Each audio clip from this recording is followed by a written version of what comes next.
বই এজেন্সিতে জমা দিলে ভিসা আসল নকল চেনার উপায় দয়া করে জানাবেন ভাই। আপনার ভিডিও নিয়মিত দেখি। আশা করি যে যার অবস্থানে আছেন নিজের চাহিদাকে কমান, অবশ্যই ভালো থাকবেন। আজকে আবারও একটি নতুন প্রশ্ন উত্তর পর্ব নিয়ে আসলাম। আপনাদের মনের অজানা প্রশ্নটিও হয়তো এই ভিডিওতে থাকতে পারে। আপনার প্রশ্ন জানার কৌতূহল ছিল, আপনার প্রশ্নটিও কিন্তু এই ভিডিওতে থেকে যেতে পারে। চলুন ভিডিওটি শুরু করা যাক। সবাই জানেন যে আমার একটি নতুন চ্যানেল খুলেছি ইউটিউব, সেখানে নিয়মিত ভাষার ভিডিও দেওয়া হচ্ছে। সবাই আমার চ্যানেলটিকে সাবস্ক্রাইব করবেন এবং এই চ্যানেলটি বাদ যাওয়ার সম্ভাবনা অনেক বেশি। ইউরোপ সিএম নতুন চ্যানেলের নাম, আপনারা সেখানে আমার নতুন সব আপডেট ভিডিও পাবেন এবং প্রতিদিনই সেখানে নতুন করে কিন্তু সার্বিয়ার ভাষা দিচ্ছি। প্রায় ৩ মাস বই জমা দিছি দালালের কাছে, বইয়ের সাথে কোনো টাকা পয়সা নেই নাই, তবে এখনো পর্যন্ত কোনো খবর নাই। এক্ষেত্রে কি করব? আপনার প্রশ্নের উত্তরে আমার একটি কথা মনে পড়ে গেল। আপনি একটি নদীতে ছিপ ফেলেছেন, কোনো টোপ গাঁথেননি, আপনার বড়শিতে কি মাছ ধরবে? যদি কোনো মাছ সেই সাইড দিয়ে যায়, আপনি সেই সময় টান দিলেন পেটে লেজে কানকই বেঁধে, হয়তোবা মাছটি আপনি ধরতে পারেন। ঠিক তেমনই আপনি জমা দিয়েছেন, আপনার ভাগ্যে থাকলে তারা কোনো একদিন আপনাকে মাছ ধরে দেবে। টাকা দিয়ে যেখানে মানুষ যেতে পারছেন না, আপনি কোনো টাকা জমা দেননি, যেতে চাচ্ছেন, অবশ্যই আপনার দেরি হবে।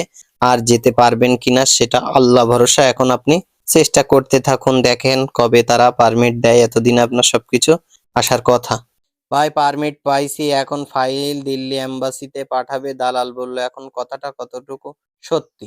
আপনাদেরকে আমি বারবারই একটা জিনিস বলে থাকি, আপনার বিশ্বাস না থাকলে আপনি কেন এজেন্সিতে বা দালালের কাছে আপনার পাসপোর্টটি জমা দিচ্ছেন? অবশ্যই সে আপনাকে বিশ্বাস করবে, নয়তো আপনি তাকে বিশ্বাস করবেন। দুইজনে একজন বিশ্বাস না থাকলে কিন্তু হবে না। আপনাদের বিশ্বাসের যদি এতই সমস্যা হয় তাহলে কেউ পাসপোর্ট জমা দিবেন না। বারবারই কিন্তু আপনাদেরকে আমি বলি। অনলাইন করার সময় হাসানের স্থানে ইসলাম লেখা হয়েছে, এটা কি অ্যাপ্রুভ হবে? আর অ্যাপ্রুভ হওয়ার পর কি ভুল এডিট ঠিক করা যায়? এটা কোনো সমস্যা হবে না, অ্যাপ্রুভ হবে। তার কারণ যখন আপনার সিভিটা জমা দেয়া হয়, পারমিটটি যখন আপনার এম্বাসি থেকে ইস্যু হয়, সেখানে আপনাদের সঠিক তথ্য থাকে। এই এডিটটা মূলত আমাদের দেশে এসে বেশি ভুল হয়, অথবা দিল্লিতে যে এজেন্সির লোক থাকে তারাই বেশিরভাগ এই ভুলটি করে থাকে। কোনো সমস্যা হবে না, টেনশন করবেন না। আশা করি প্রশ্নের উত্তরটা পেয়েছেন। ভাই সার্বিয়ার একটা ভিসার ফটোকপি দিয়েন, কিরকম দেখতে? অবশ্যই স্ক্রিনে দিয়ে দিচ্ছি, আপনি দেখে নিবেন। এই ঠান্ডায় কি সার্বিয়া থেকে ইটালিতে গেম দেওয়া যাবে? এই বিষয় নিয়ে একটি ভিডিও বানান, অবশ্যই ভিডিও দিব। তবে আপনাদেরকে একটা জিনিস বলে রাখি, যখন যে সময় সেই সিস্টেমেই কিন্তু তখন গেম দেওয়ার সিস্টেমটা হয়।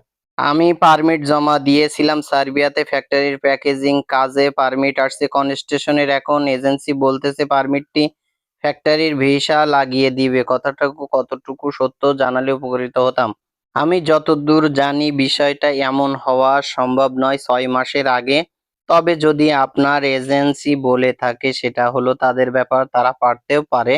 ভাই পারমিট অনলাইন হয়েছে ডিসেম্বরের ৬ তারিখ, অ্যাপ্রুভ কবে হবে? ভিসা পাওয়ার সম্ভাবনা কোন মাসে? যাদের পারমিট গুলো অনলাইন হয়েছে এবং অ্যাপ্রুভ জানুয়ারিতে হবে, আশা করি ফেব্রুয়ারি মার্চে আপনারা অবশ্যই ভিসা পাবেন ইনশাল্লাহ। আসলে আসল নকল চেনার ৩টি মাধ্যম হয়ে থাকে। একটি মাধ্যম হলো আপনি অনলাইনে অ্যাপ্লাই করলে আপনার ভিসার যে কোড থাকে সেই কোড অনুযায়ী এম্বাসিতে অ্যাপ্লাই করলে সেখান থেকে ৭ থেকে ১৫ দিনে আপনারা একটা কিন্তু ডকুমেন্টস আসবে, সঠিক কি ভুল। দ্বিতীয় স্টেপ হলো যে এম্বাসি থেকে আপনাদের ভিসাটা হয়েছে সেই এম্বাসিতে দিলে আসল নকল চেনা যায়। তৃতীয় হলো আপনি যখন বাংলাদেশ থেকে ম্যান পাওয়ার করবেন তখন আপনার ভিসা আসল নকল সেটা বোঝা যায়। আজকের ভিডিওটা এই পর্যন্তই, আবারও নতুন প্রশ্ন উত্তর পর্ব নিয়ে আসবো।